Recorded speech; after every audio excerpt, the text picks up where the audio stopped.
J'ai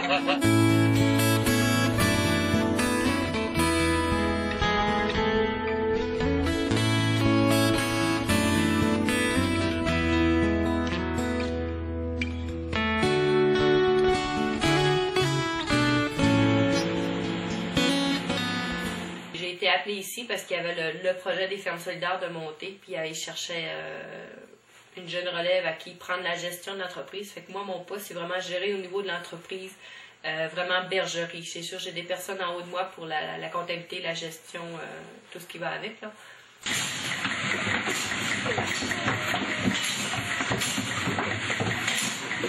Bon, ben, les étapes de la traite, c'est assez simple. Ça débute par la lactation de la brebis suite à l'agnolage. On sépare le petit de sa mère.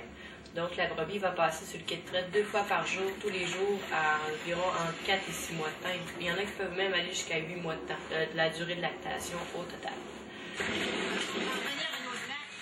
Donc, la brebis embarque sur le quai de traite par groupe de 16. Ensuite de ça, ils sont installés, ils vont placer leur tête dans le carcan, qui vont manger la moulée qui est située devant eux dans les siots. Ensuite de ça, nous, on installe la treilleuse. On a une treilleuse pour 2 brebis, donc 8 unités de traite pour 16 brebis au total. Le temps qu'on met la treilleuse sur la brebis peut varier entre 60 secondes et maximum 2 minutes. C'est vraiment rapide le débit du lait.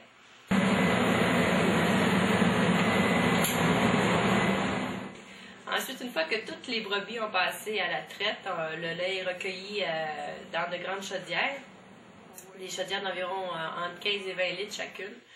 C'est inséré dans un sac en plastique qui est situé dans la chaudière même. Ensuite de ça, le sac est refermé avec un gros nœud dans le sac lui-même. Ensuite de ça, c'est pesé, c'est marqué en kilogrammes. On marque la date de la journée, le poids. Ensuite de ça, on met le couvercle et on va porter ça dans notre congélateur qui se maintient à moins 20 degrés. Donc, le lait est automatiquement congelé. Il n'y a pas de transition dans un réfrigérateur. Il n'y a pas de problème au niveau de la congélation. À moins 20 degrés, là, tout gel, là, ça ne prend pas trop de temps. Fait qu'il n'y a pas de développement de bactéries ou il n'y a rien d'autre.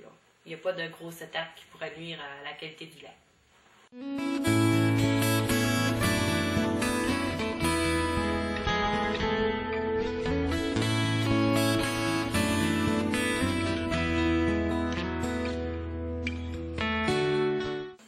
En serre, ça va être surtout des tomates et des cocombes que les employés vont semer, transplanter ensuite et qui vont faire la taille, les tutorer, la pollinisation. Ils vont s'occuper de l'arrosage et des récoltes.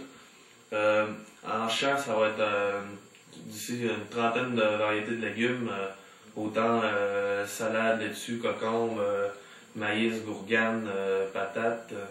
Un peu de tout de légumes conventionnels, un peu de légumes exotiques, un peu comme des zucchini, des courges à spaghetti. Ça veut dire que c'est les tomates? C'est des tomates italiennes, mais ils sont noires. Ils sont plus foncées, ils sont plus sucrées. Les avantages de l'alimentation biologique, c'est surtout qu'on mange sainement, sans aucun produit chimique. Puis de plus, ici même à la ferme, le coût des légumes biologiques ne sera pas plus cher qu'un légume normal. Parce que ce qui coûte plus cher, les légumes bio, bien souvent, c'est les emballages, l'empaquetage puis le transport. Fait que quand on va le chercher à même la ferme, bien, on sauve tout ça. Fait qu'on peut avoir le légume au prix que le conventionnel. Fait que c'est un gros avantage. Mais en même temps, on sauve tous les produits chimiques qu'il y a dans le légume conventionnel.